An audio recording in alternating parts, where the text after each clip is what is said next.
నమస్తే అండి. ఇక్కడ చిన్న చిన్న మొక్కలుగా కనిపిస్తున్న ఇవి గ్రామీణ రోడ్డు ప్రక్కన కానీ పొలాల ప్రాంతం ప్రక్కన ఎక్కువగా పెరుగుతాయి.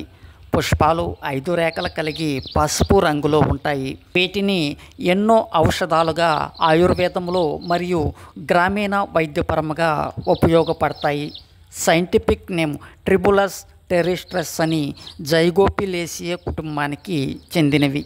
ట్రిబులస్ టెరిస్ట్రస్ అనేది ప్రపంచవ్యాప్తంగా ఈ మొక్కలు విస్తృతంగా కనిపించి పంపిణీ చేయబడిన కాల్ట్రాప్ కుటుంబం జైగోపిలేసియలో వార్షిక మొక్కగా పరిగణించబడింది. ఇవి అనేక కలుపు కుటుంబాల మాదిరిగానే అన్ని ప్రాంతాల్లో అనేక సాధారణ పేర్లతో మేకతల, కాల్ట్రాప్, డెవిల్స్ వీడ్ మరియు పిల్లితల అని పిలుస్తారు.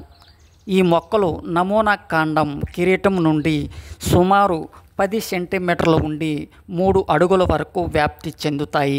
ఇవి శాఖలుగా కలిగి ఆకులు పిన్నేటి సమ్మేళనంగా ఉండి పుష్పాలు తర్వాత కాయలు అభివృద్ధి చెంది ఎండిన తర్వాత బర్ష్ షేపులో గట్టిగా ఉండి విత్తనాలు ఒకదానిపై ఒకటి పేర్చబడినట్టు గట్టి పొరతో వేరు చేయబడతాయి. ఈ మొక్కలోని విషపూరిత సమ్మేళనాలు హానికరమైనవి.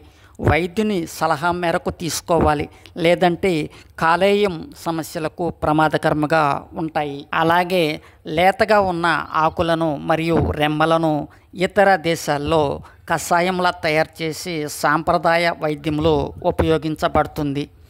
ఈ మొక్క భాగాలు వేర్లు, ఆకులు, కాండం, ఛాతీ నొప్పి, చర్మంపై మూత్రపిండాల్లో రాళ్ళను తొలగించడానికి, మూత్ర విసర్జన సమస్యలకు టానిక్ రూపంలో ఉపయోగించబడుతుంది. ఇవి 2 రకాలుగా ఉంటాయి. తెలుగులో పల్లేరు మొక్క అని అంటారు. అలాగే లైంగిక పనితీరును మెరుగుపరచడానికి మరియు శరీరంలో టెస్టోస్టెరాన్ లాగా పనిచేస్తుందనే నమ్మకం కారణంగా శరీర నిర్మాణానికి ఆహార పదార్థంగా కూడా విక్రయించబడింది.